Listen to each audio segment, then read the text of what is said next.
Okay guys, so the stiff-legged barbell deadlift. Very, very common is this confused with your RDL. Very, very similar movement patterns, but the starting and finishing positions are going to be ever so slightly different. So first thing I want to talk about is utilizing plates. With the stiff-legged deadlift, we're going to be pulling the bar from the floor. So our starting position isn't going to be from that mid-hang position like we would be with the RDL. It's going to be from the floor, just like our traditional deadlift. So in order to ensure that we're keeping it consistent, I would always opt to work with this with at least one set of bumper plates that are going to give you the correct plate diameter to lift from the floor from. Now this is a 20 plate, so it's nice and high off of the floor. If this was a 15, a 10 or a 5, you think about how much lower that bar is going to be to the floor, which obviously means that it's going to take a hell of a lot more out of your hamstrings, and your starting position isn't going to be anywhere near as beneficial as it is from the full height of the plate. So if you don't have access to nice big plates like this, but maybe you have access to the nice big rubber weight bumper plates, use those instead, because at least you're going to be consistent from your starting position every single time. So what we want to do, first things first, get this bar onto the floor, because that is where we're going to be starting.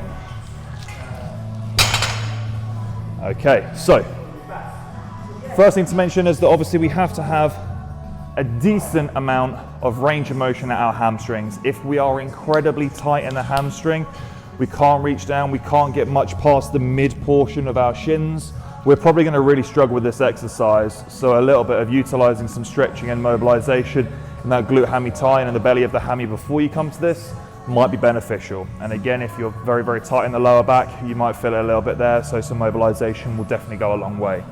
So I'm going to approach the bar in my conventional position, so feet hip width apart, maybe a touch wider, okay? Now normally when we deadlift, our bar is going to be probably about an inch off of the shins here. We're going to have it about mid-foot, just past the bottom line of the laces, so we give ourselves a little bit of room to shift those hips back.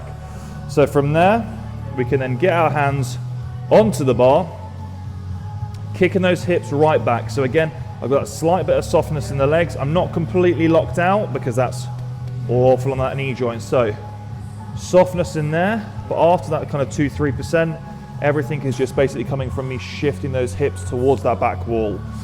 And then getting my hands in position just outside of the knees like I would do for my deadlift. And all I'm thinking about from this position is pulling those lats back and down. We really want to solidify that back because that is going to protect us massively. With that back nice and tight, all we're thinking about doing, lifting the chest, pulling the hips through. And again, control down into that starting position again. Hips go back, we touch down. Now from where you touch down should pretty much be the exact pickup point. So from there, make sure those lats are tight. And again, control into that position. And then we pull, shoulders back and down.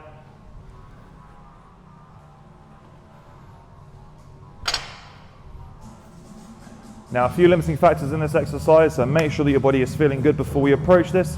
Give it a try, let me know how you guys get on, and I'll catch up with you guys on the next one.